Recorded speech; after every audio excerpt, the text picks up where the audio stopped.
আসসালামু আলাইকুম dear viewers. এই ভিডিওতে আমি এমএস ওয়ার্ডের খুবই গুরুত্বপূর্ণ টপিকস যার নাম হলো ক্রস রেফারেন্স। ভিউয়ার্স, এইটা অনেকে নাম শুনে থাকবেন কিন্তু ব্যবহার অনেকে জানেন না। তো এই টপিক্সটা নিয়ে আমি আলোচনা করব। তো এটা খুবই একটা ইম্পর্ট্যান্ট টপিক্স ভিউয়ার্স, এটা না দেখলে আপনারা বুঝতে পারবেন না। তো ভিউয়ার্স, আপনারা দেখেন আমরা একটা ফাইল ওপেন করে রাখলাম।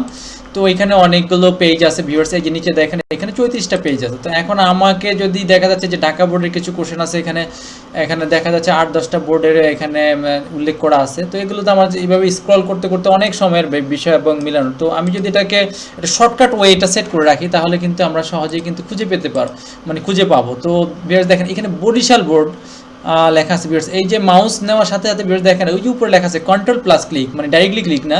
অনেক সময় আমরা দেখি যে পিডিএফ ফাইলের মধ্যে ক্লিক করার সাথে সাথে ওই পেজে চলে যাচ্ছে। তো এটাকেও আমরা যখন পিডিএফ করবো তখন ওই কাজটাই হবে।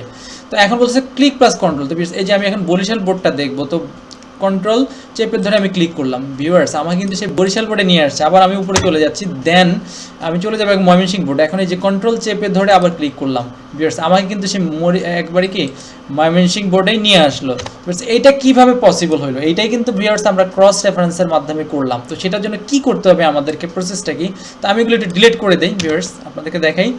তো আমাদেরকে প্রথমে যেটা করতে হবে ভিউয়ার্স, যেটা করতে হবে যে এই আমাদের প্রত্যেকটা যেমন যে টপিকসগুলো আছে, টপিক্সের হেড, মানে সেটা যদি প্যারাগ্রাফ হয়, যেটা হয় যে আমাদের যেই হেডলাইনটা আছে এটাকে আমাদেরকে এই যে এখান থেকে হেডলাইন, এখান থেকে স্টাইল থেকে আমাদের যে কোনো একটা হেডিং 1, হেডিং 2, হেডিং 3, এই স্টাইলটা কিন্তু অ্যাপ্লাই করতে হবে।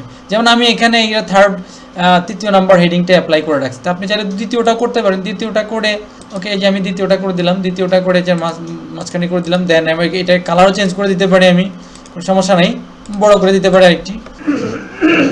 এইভাবে প্রত্যেকটা যতগুলো হেডিং আছে, মানে হেডলাইন আছে, প্রত্যেকটাকে আমরা একটা করে হেডিং এখানে অ্যাপ্লাই করে দিব। এইভাবে পরবর্তীটা আমরা এখানে পরবর্তী পেজের মধ্যেও দেখা যাচ্ছে যে আমরা এই যে এখানে আমরা দেখি যে যশোর বোর্ড তো আমরা এইটা দরকার নাই, এটা আমরা এখানে ডিলিট করে দিলাম। এই যে যশোর বোর্ড আছে আমাদের, এইটাতেও কিন্তু একটা হেডিং অ্যাপ্লাই করা আছে ভিউয়ার্স। তো যেটাতে আমরা অ্যাপ্লাই করা থাকবে এখানে একটা হেডিং কিন্তু অ্যাপ্লাই করা আছে, যার ফলে এই যে তীর চিহ্নটা চলে আসছে এখানে হেডিং অ্যাপ্লাই করার কারণে। ওকে, হেডিংয়ের সুবিধা হচ্ছে যে আমরা যে কোনোটাকে মিনিমাইজ করে রাখতে পারি।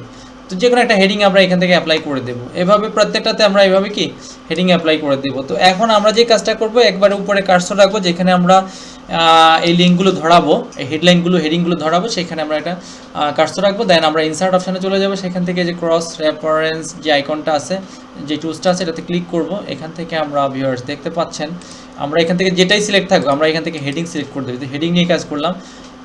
আর এখানে কি রাখবো? Heading number. ভিউয়ার্স, অনেক সময় হেডিংয়ের নাম্বার থাকে, তো আমরা এখানে মূলত হেডিংয়ের কোনো নাম্বার নাই, মূলত হচ্ছে হেডিং টেক্সট, হেডলাইনের যে টেক্সটটা। তো আমরা এটা করব যে এখানে হেডিং টেক্সটটাকে ইনসার্ট করে দেব।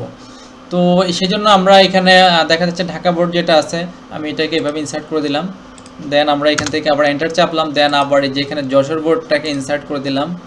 দেন আবার এখান থেকে আমরা কার্সর দিয়ে এন্টার চাপলাম। আবার এই যে রাজশাহী বোর্ডটাকে ইনসার্ট করে দিলাম, রাজশাহী বোর্ডটাকে দিলাম। ওকে, এটা 2 দিবার হয়ে গেছে। তারপর হচ্ছে আমাদের এই যে এখানে ময়মনসিংহ বোর্ড আছে, এইটাকেও আমি ইনসার্ট করে দিলাম। এই যে হেডিং টেক্সটটা ইনসার্ট হয়ে যাবে এখানে। তারপরে আছে আমাদের সিলেট বোর্ড। ওকে, সিলেট বোর্ডে অ্যাপ্লাই। তো হয়ে গেল ভিউয়ার্স, কয়েকটা হয়ে গেছে এখানে। আমরা এখন এটাকে ক্লোজ করে দিলাম। তো এখানে আমাদের রাজশাহী বোর্ড 2বার হয়েছে। এখন আমরা যেটা করতে পারি, এখান থেকে এগুলোকে আমরা এখানে এই যে লাইন স্পেস রিমুভ করে দিয়ে এখানে টাইমস নিউ রোমান, যেহেতু এগুলি হেডিং থেকে আসছে, তো আমরা এটাকে একটা ফন্ট সাইজ করে দিতে পারি 14, আচ্ছা করে দিলাম। দেন এই যে অপ্রয়োজনীয় অংশ আমরা কেটে দিতে পারি, সমস্যা নাই, আমাদের যদি পছন্দ না হয় তো। ওকে, এখন ভিউয়ার্স দেখুন যে আমরা এই যে হেডিংগুলো কিন্তু এখানে বসে গেছে, এখানে কিন্তু একটা লিঙ্ক ধরে গেছে ভিউয়ার্স। ওকে, এখানে কিন্তু অবশ্যই আমাদের একটা লিঙ্ক ধরছে, কাজ করছে। ওকে, তো আমরা এখন দেখবো যে কীভাবে লিঙ্কটা কাজ করে। যেমন এই যে যশোর বোর্ডে এখানে বলতেছে কন্ট্রোল প্লাস ক্লিক করতে। তো আমরা এখানে কন্ট্রোল প্লাস ক্লিক করলাম, কন্ট্রোল ধরে ক্লিক করলাম, ভিউয়ার্স আমাদেরকে যশোর বোর্ডে নিয়ে আসছে।